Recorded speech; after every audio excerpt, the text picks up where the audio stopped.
বিশ্ব উষ্ণায়নের ভয়াবহতা সম্পর্কে সাধারণ মানুষকে সচেতন করতে রাস্তায় নামল উত্তর দিনাজপুর জেলার ইসলামপুর পুরসভা। গাছ লাগান, প্রাণ বাঁচান। গাছ না লাগালে মানুষের প্রাণ বাঁচবে না। জলের তীব্র সংকট দেখা দেওয়ার আশঙ্কা থাকছে। আগামী 5ই জুন বিশ্ব পরিবেশ দিবস। বিশ্ব পরিবেশ দিবস উপলক্ষে একদিন প্রচার অভিযানে সামিল হলেই হবে না। এই ভয়াবহ সংকটকে মোকাবিলা করতে সাধারণ মানুষকে ধারাবাহিক সচেতন করতে হবে।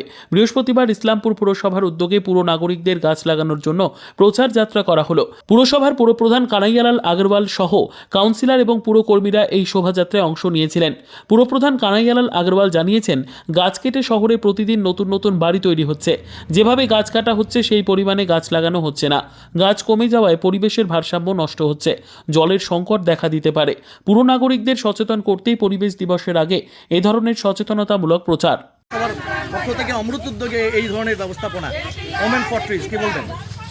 দীনদয়াল অন্তোদয় যোজনা ন্যাশনাল আরবান লাইভলিহুড মিশনের উদ্যোগে গোটা রাজ্যে আজকে মানুষকে অ্যাফরেস্টেশনের জন্য উদ্বুদ্ধ করতে যে গাছ লাগাতে হবে, জল সংকট মেটাতে হবে, সেই কারণেই আজকে গাছ লাগানো হবে।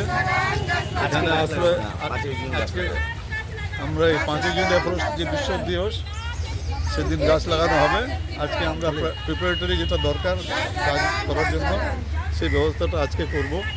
সেলফ হেল্প গ্রুপের যারা আছেন সদস্যরা তারাই এই উদ্যোগটা নেবে। আজকে একটা প্রাইমারি আমরা এখানে প্রোগ্রাম করে মানুষকে সচেতন করব যে আপনারা প্ল্যান্টেশন করুন। প্ল্যান্টেশন করলেই আমাদের আগামী প্রজন্ম সুরক্ষিত থাকবে, জলের কষ্ট হবে না। ব্যুরো রিপোর্ট, উত্তর বাংলা সংবাদ।